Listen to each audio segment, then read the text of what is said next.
ایک سوال یہ جو ہے وہ پوچھا گیا تھا کہ اصول کافی کے اندر یہ بات آئی ہے کہ حضرت امام محمد تقی علیہ السلام نے اللہم صلی علی محمد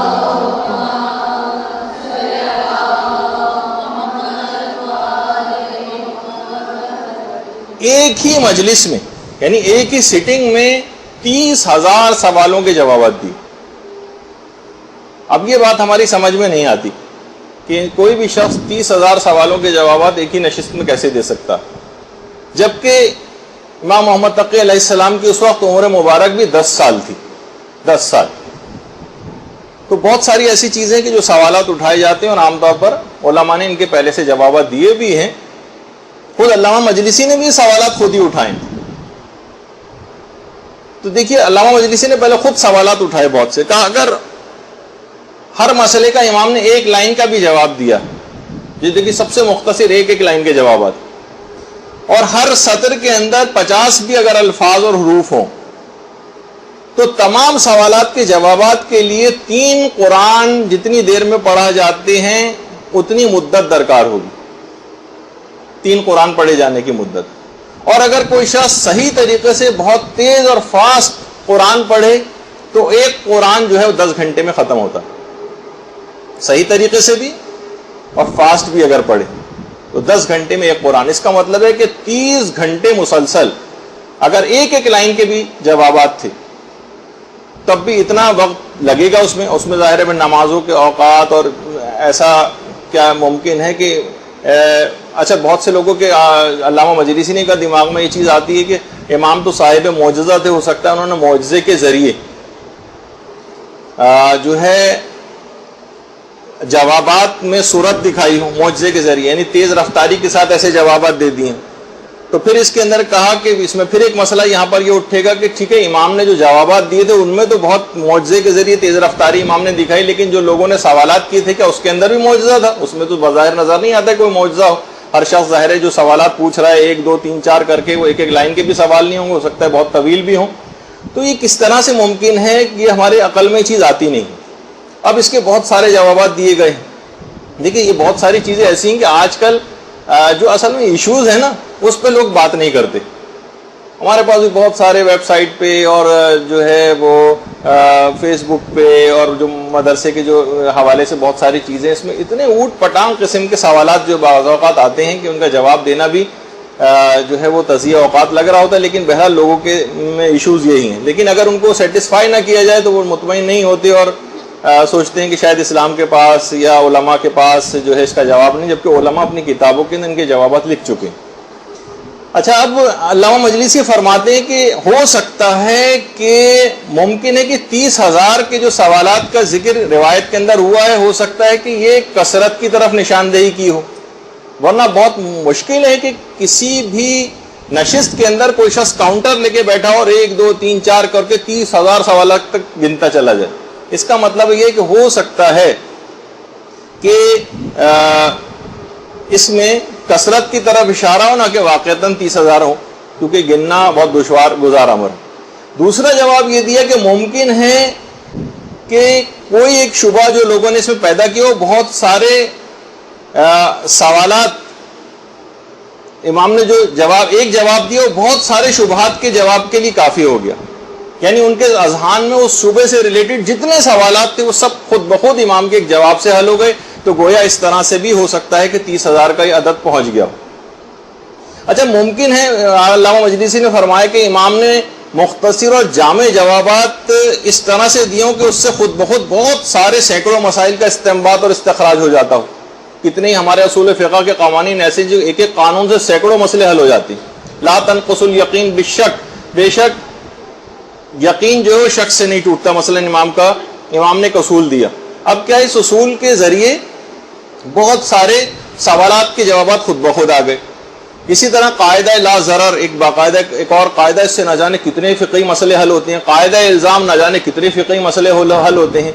تو ہو سکتا ہے کہ امام نے اس طرح کے اصول اس کے اندر بتا دیے گئے ہوں جس سے سینکڑوں اور جو مسائل ہیں ان کے جوابات کا حل خود بخود ہی آ گیا ہو۔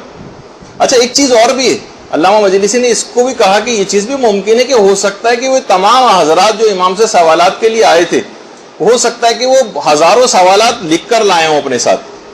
اچھا جب خطوط کی صورت میں یا تحریر کی صورت میں لکھ کر لائے ہوں تو امام نے معجزے کے ذریعے ان تمام سوالات کے نیچے ان کے جوابات لکھ دیے.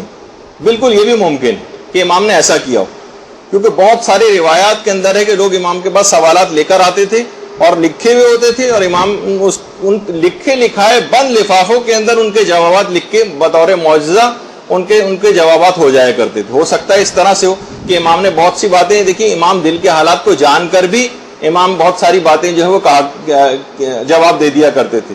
جیسے وہ مشہور واقعہ بھی آپ پڑھتی ہیں کہ یحییٰ ابن اقسم جو تھا سامرہ کا قاضی تھا، اور جب وہ طواف میں اس نے دیکھا کہ امام محمد تقی علیہ السلام بھی طواف کے اندر موجود ہیں، اللہم صلی علی محمد.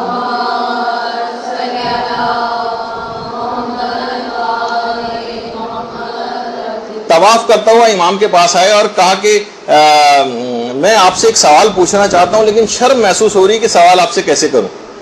امام نے کہا کہ میں تیرے سوال کا جواب، تیرا سوال بھی خود ہی نہ بتا دوں، تیرے سوال سے تجھ کو مطلع نہ کر دوں جو سوال تو مجھ سے پوچھنا چاہتا تھا.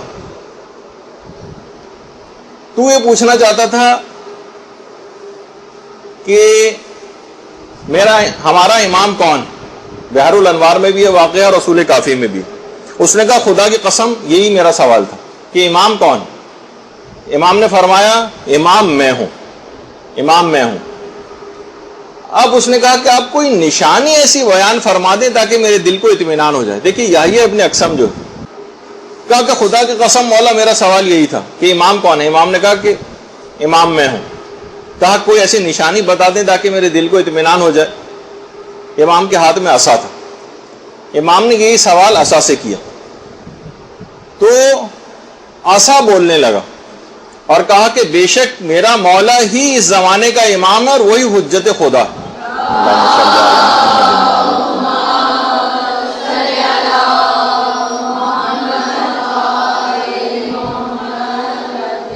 تو آپ نے دیکھا کہ امام نے دل کی اس کے سوال کو وہ بھی جان لیا اور اس کا جواب بغیر پوچھے ہی دے دیا. اسی طریقے سے ائمہ جو تھے وہ لوگوں کے خطوط میں لکھے ہوئے سوالات کے جوابات اس انداز سے دے دیا کرتے تھے. اچھا اب جیسے کہ کہا گیا کہ امام کے جوابات میں تو ہو سکتا ہے کہ معجزے کے ذریعے امام نے اپنے اس وقت کو وسیع کر لیا ہو، تو سوال میں کیسے ممکن ہے؟ تو علماء نے کہا سوال میں بھی یہ ممکن ہے. سننے والوں کو پتہ نہ چلا اور وقت کے اندر اتنی وسعت آ گئی معجزے کے ذریعے اور امام نے 30,000 سوالوں کے جوابات دے دیے. تو آپ دیکھیے اچھا اس کے اندر ایک اور روایت کے اندر جو جملہ آپ کو لکھا ہوا بھی نظر آ رہا ہے کہ ایک ہی مجلس میں امام نے 30,000 سوالوں کے جواب دی. اس میں بھی علماء نے فرمایا کہ اس سے بھی ہو سکتا ہے کہ ایک سٹنگ مراد نہ ہو. مثلا جیسے کوئی سیمینار ہوتا ہے، سیمینار دیکھا جائے وہ کئی دن بھی چلتا ہے، لیکن کسی ایک موضوع پر سیمینار ہوتا ہے کئی دن اور کئی ہفتے بھی چل سکتا ہے. تو ممکن ہے کیونکہ ہو سکتا ہے کہ اپنی نوعیت کے اعتبار سے اور اپنی نظم اور ترکیب کے اعتبار سے وہ ایک ہی مجلس شمار ہوتی ہے. جیسے میں نے کہا کہ سیمینار کئی دنوں تک بھی جاری رہ سکتا ہے، اس میں کھانے پینے، نماز اور مختلف وقفے جو آتے رہتے ہیں. تو بہرحال کئی اس میں احتمالات ہیں اور ہم صرف اس وجہ سے بہت سے لوگ کہ بھئی یہ کیسے ممکن ہے کہ امیر المومنین ایک رکعت میں پاؤں رکھتے تھے اور دوسری رکعت میں پاؤں رکھنے سے پہلے پورے قرآن کو ختم کر لیتے تھے، اور ایک رات کے اندر کیسے ممکن ہے کہ اتنی دفعہ قرآن ختم کر دیا جائے. بہت ساری ایسی چیزیں جس پہ لوگ آج کل سوالات اٹھاتے ہیں. تو آپ نے دیکھا کہ اس کے اندر بہت سارے امکانات جو ہے وہ اس کے اندر موجود ہوتے ہیں، اور ہم صرف اس وجہ سے کہ بظاہر ہماری عقل کے اندر کوئی چیز نہیں آ رہی تو ہمیں اس کا انکار نہیں کرنا چاہیے. یہ بھی اس کے اندر اس وجہ سے ان سوالات کے جوابات دے دیے جاتے ہیں کہ بعض اوقات لوگ ایسا نہ ہو کہ وہ سوچیں کہ دین کے اندر ان سوالات کا کوئی جوابات ہی نہیں ہے، اور یہ بہت ساری چیزیں ہمیں ان اوتھینٹک یا اس طرح کی کتابوں کے اندر آ گئی جو ہمیں پڑھائی جاتی ہیں.